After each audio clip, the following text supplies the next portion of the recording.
Olá, hoje é a quarta aula do AA. Eu vou falar do mito de Ixion, tá? Antes, na aula passada, eu falei do mito de Phaeton, que era um herói que se propôs a fazer algo em estado de exaltação imaginativa muito além das suas competências, tá? E a moral é que um homem, quando se coloca nessa situação, tende a destruir tudo em sua volta, tá? Então agora eu vou ler o mito de Ixion e depois farei as explicações. Tá, então é assim, ó. Ixion é rei dos Lapitas na Tessália, filho de Perimene de Flégias, pai de Pirítoe o bandido, que é o amigo de Teseu. Ixion pede em casamento uma mulher chamada Dia, que é filha de um rei da região. Ele diz a este rei que lhe daria muitos presentes pela mulher. Ixion consuma o casamento com Dia. Depois, o pai da noiva vai exigir os presentes dele, conforme ele lhe prometera. Ixion cria uma armadilha para o sogro, lançando-o no fogo. Ixion fica louco. Ninguém o ajuda mais. Somente Zeus o percebe, curando-o da sua loucura. Assim, Ixion é considerado convidado dos deuses e é conduzido ao Monte Olimpo. Para retribuir o favor, Ixion pensa que o melhor é seduzir a esposa de Zeus, Hera. Hera conta o que se passou a Zeus. Para testar o herói, Zeus envia Néfile, a nuvem, para deitar em sua cama. Ixion é atrevido e violenta Néfile. Desta violência nascem os centauros. Ixion conta a todos o seu feito, vangloriando-se por toda parte de ter sido querido por uma deusa, dizendo-se o preferido de Hera. Zeus o castiga por seu sacrilégio. Serpentes o prendem pelos braços e pernas para sempre, é uma roda em chamas, que gira sem parar. Tá? Então, esse foi o mito de Ixion. Né? Então, vamos lá. Ah, quais foram os erros de Ixion? Veja, o herói, se você acompanhou na leitura, ele cometeu facilmente identificáveis três crimes. Ele foi mentiroso, ele foi assassino e adúltero. Né? E por que Zeus vai procurar Ixion e continua a ter paciência com ele, mesmo quando todos em sua volta o rejeitam? Né? Aí temos que lembrar da primeira aula. A função psíquica supraconsciente ela é simbolizada pelo espírito. Né? E ela faz que o homem tenha consciência de seus fins, né? E dos meios necessários para satisfazer seus desejos. Né? E é muito importante o seguinte, ó, a vida ela é a própria manifestação do mistério divino. E quando Zeus vai ao encontro do herói, ele vai ao encontro de Ixion, duas coisas ficam evidenciadas. A primeira é a seguinte, que a vontade que a divindade tem de dar-se a conhecer ao homem, né, é o próprio mistério da vida. E o homem ele percebe isso em algum momento. E a segunda coisa é a seguinte, mesmo que a vontade do homem seja desregrada, a situação se assemelha ao estado do homem selvagem, lá na função pré-consciente da psique, né, que é do homem conseguir receber a mensagem de Deus sem deformá-la no primeiro momento. Ou seja, certas oscilações de humores na vida, certas variações de energia, de tensão acontecem, mas ele tem o fim para o qual ele tende. Claro, ele tem que construir um plano, tem que saber o preço que ele tem que pagar por aquilo, mas não é no primeiro momento que ele deforma a mensagem do mistério da vida, né? Que no caso é para onde o homem tende a ir no fim das contas, para a própria realidade do espírito. Então, assim, ó, porque todas as palavras que a gente possa usar para exprimir isso, no fim das contas, não passa disso, de palavras. O que vale mesmo é você se posicionar na realidade e perceber a realidade que o cerca, todos os seus desafios, né? Sabendo quem você é. Então, é por isso que, quando todo mundo o rejeita, Zeus vai até o herói. Né? Então, assim, ó, repetindo o trecho. Ninguém o ajuda mais, somente Zeus o percebe, curando-o da sua loucura. Assim, Ixion é considerado convidado dos deuses e é conduzido ao Monte Olimpo. Né? Algo similar ao que se deu no mito de Tântalo. né? Então, assim, a cena mostra que mesmo que ele tenha errado nas atitudes práticas da vida, existe o contato do espírito manifestado pela intuição da verdade, que leva o homem a ser governado pelas leis superiores de Deus. Lembrando, né? O contato de Zeus é o pensamento iluminador, a própria intuição que permite o homem reconhecer a verdade, mesmo que tudo mais seja monstruoso.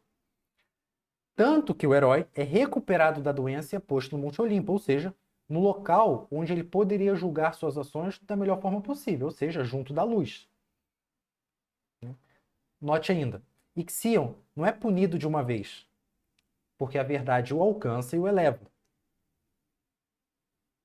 Significa que ele tem chance de se redimir verdadeiramente, e justamente porque a mensagem divina foi, de certo modo, preservada no espírito dele, né? Isto que significa ser convidado dos deuses. Também vale destacar o seguinte, não é porque o sujeito está nervoso, ou seja, em estado de exaltação imaginativa, que ele é imediatamente punido, né? Isso fica claro aqui pela história. Então vamos lá. O que faz, de fato, a pessoa ser punida? Isso é muito importante. A punição ela vem realmente para aqueles que se esforçam em corromper a mensagem de Deus. Aí esses vão ter a punição, porque ela começa nos sentidos que são exaltados, né, os sentidos sensuais, os 5 sentidos, coloca a pessoa num ponto que ela pensa ser a própria perfeição e imagem de Deus. Ela, por um lado, diz que Deus não vale nada, e por outro, ela se acha um Deus entre os homens. Né? Aí a pergunta: por que Ixion pensa que seduzir a esposa de Zeus é o melhor a ser feito? Porque Hera é o símbolo da felicidade, ela é o próprio amor sublime, né, que venceu todos os obstáculos. Então, ele acredita que tem direito ao prêmio. A fábula chama isto de a retribuição de favor de Ixion, porque realmente ele se achava perfeito. Então, ele seduzia a esposa de Zeus, para ele é um ato de perfeição, para ele é o próprio desejo de Deus. Né? A outra pergunta que dá para colocar assim, ó: o que representa a ingratidão de Ixion? Aí o doutor Giel ele vai dizer o seguinte: essa ingratidão é a perversão da qualidade sublime e é sempre acompanhada de castigo e queda. Né? O Dr. Giel ele chama atenção para a relação dos mitos de Tântalo e de Ixion. Ambos heróis não acumulam posses materiais ou lutam para se destacar mais ainda em suas posições na sociedade. Eles não fazem isso. Né? Assim, o que isso mostra? Mostra que a imaginação da pessoa nervosa ela é incapaz de produzir trabalhos que realmente satisfaçam a vida dele. Tá? Você vê, é uma coisa muito mais interna. Então, assim, ó, o mito de Tântalo ele revela o castigo, né, pela fome insaciável, ou seja, o pecado da gula. O mito de Ixion revela o castigo pelas perversões sexuais, ou seja, o pecado mortal da luxúria. Então, vamos lá. Aprendendo a aprender. Né? Outro ponto aqui para a gente abarcar. E que é Néfili, a nuvem que Zeus envia? A nuvem é a sombra, ela representa a obscuridade dos pensamentos. Né? Mas tem que lembrar o seguinte: Zeus envia a nuvem, mas quem pede? Bom, quem pede é a própria Hera, né? Porque ela faz isso para consumir as forças do herói. Né? Por um lado, a nuvem ela pode ser uma coisa leve, né? E ela também acompanha, traz junto o seu sentido oposto. Ela pode ser uma coisa pesada de se carregar. Hera pede autorização de Zeus, mas ela que coloca aquela nuvem obscura nos pensamentos diante dos olhos de Ixion, para realmente obstruir a luz da verdade. Tá. E o que leva Ixion a tentar violentar Hera, que representa a própria felicidade, a bondade, né? Ele estava em estado de exaltação imaginativa, ele pensa que tem direito a ela só por estar na companhia dela. Ou seja, ó, eu vim aqui, eu sou o convidado dos deuses, Eu estou diante do prêmio, que é a felicidade plena. Então não tem como eu não ter acesso a essa mulher. Esse é o pensamento dele. Realmente ele não questiona, ele não duvida de si próprio em nenhum momento. Você vê que o arrependimento dele não foi sincero, sendo que ele já tinha mentido para o sogro, já tinha assassinado o próprio sogro. Então, assim, antes, ele realmente teve chance de se redimir e não percebeu isto. Ele cometeu a besteira de achar que fosse possível reunir-se com a pureza sem antes estar sinceramente arrependido. Então, ele aceitou que seu ideal de vida estivesse, de vez para todas, obscurecido. Né? Esse é o verdadeiro crime dele.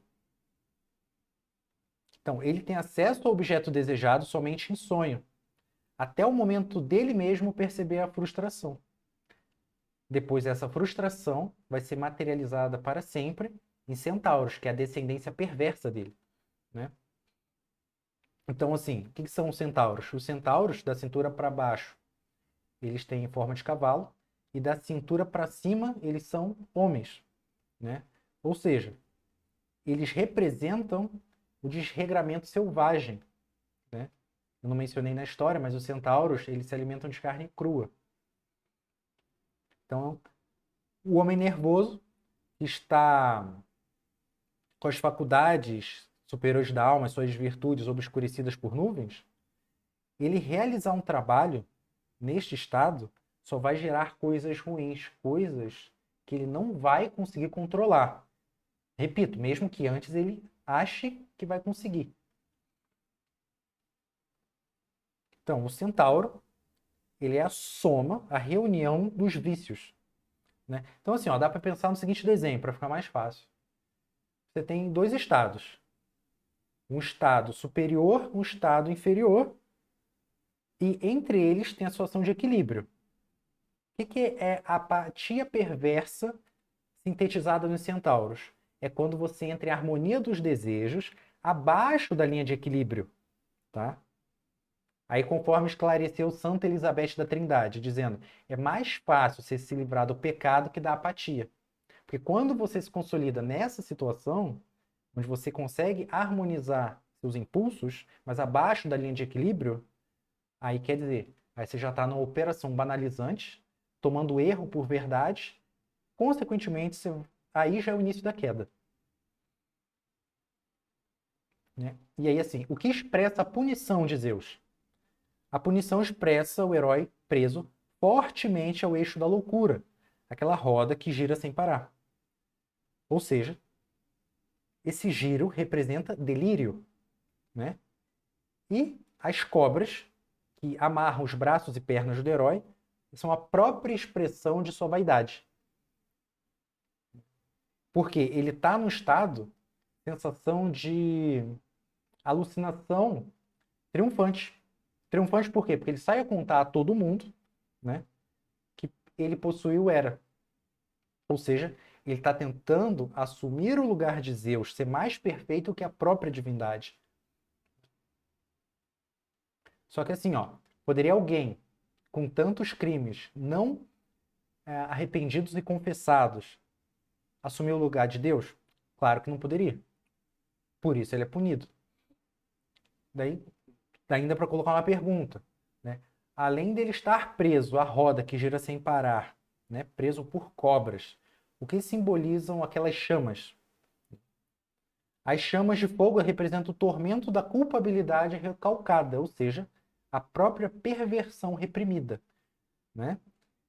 Isso é uma das coisas mais graves que a pessoa pode fazer a si própria, porque ela mesma se castiga a si própria. E o nome disso é remorso, né? O ato de ficar se remordendo, se machucando a si mesmo. Não é isso que vai te livrar, né? Vai te colocar numa situação sublime, depois de muito tempo, a harmonia dos seus impulsos, né? Tendo como guia o seu ideal, que você já estabeleceu mediante a iluminação do espírito. Então, aí o Dr. Diel, ele vai destacar que o início de tudo é a elevação vaidosa da pessoa. Nesse caso, devido à futilidade. ela pensa que pode ter acesso àquilo que não mereceu, aquilo que ela não lutou para conquistar. Né? Deus dá uma nova oportunidade para a pessoa e tudo que ela faz é prejudicar tudo. Em vez dela estar perto do céu, né? Adotar a própria intuição iluminadora do espírito como regra, não, ela escolhe a nuvem obscura. E a nuvem, né? Zeus envia a pedido de Hera para testá-lo. E ele sucumbe à tentação. Até porque a vida do herói é justamente isso. Né? Você ter de combater o tempo todo sabendo as suas limitações. Né? Dá para colocar de outra maneira, a pessoa nervosa ela experimenta a alternância entre espiritualidade e sexualidade de uma maneira onde, inevitavelmente, ela só pode alcançar a sua própria destruição. Né? E dá para ver bem isso na fábula, porque assim, a relação sexual entre parceiros é a união de corpo e alma. No caso ali, não.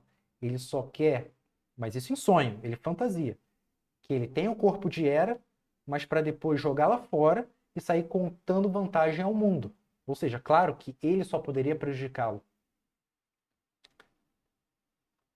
Então, assim, Ixion está em estado de exaltação imaginativa, ele está nervoso, fora de si. Isso leva ele a pensar que Hera é o seu próprio ideal e que ele deve gastar toda a sua energia para alcançá-la. Quando não é isso, né? Porque se ele dá toda a energia dele já de uma sobretensão de desejos, ou seja, aquela sobretensão que eu comentei em aulas passadas, deve ele ter uma baixa de energia. Ou seja, quando ele gasta ainda o restante para alcançá-la, aí é a queda definitiva. Então, assim, ó, a referência, a violência que ele faz contra a Hera é apropriar-se do que pertence a Deus. Ele mostra três coisas: vaidade, perversão sexual e a principal de todas, que se assemelha ao diabo, que é a perversão do espírito. Em resumo, Ixion não tem condições de aguentar a mulher, ou seja, ele é a expressão do herói marcado pela impotência, ou seja, diminuição da energia que o leva a ir contra ele mesmo, né? Conforme eu falei. Então, lá no início da aula, eu ainda expliquei, né, foi uma das primeiras perguntas, que Zeus teve paciência com o herói. Né? O homem consegue, então, assim como no estado primitivo, selvagem da natureza, quando era nômade, receber a mensagem de Deus sem deformá-la. Né? Claro que ele abusa disso depois, ele não quer nem saber, na verdade. Então, dá para colocar a pergunta: a punição que Ixion recebeu, ela foi justa? Claro que a resposta é sim, porque a mensagem divina foi recebida em seu espírito e ele escolheu outra vez rejeitar o apelo do céu, ou seja, o apelo do mistério da vida, sendo obscurecido pelas perversões. Ele aceitou isso e foi justamente condenado. Bom, essa foi a quarta aula do AA. Lembre-se, frequente o AA faz bem para a saúde. Até a próxima.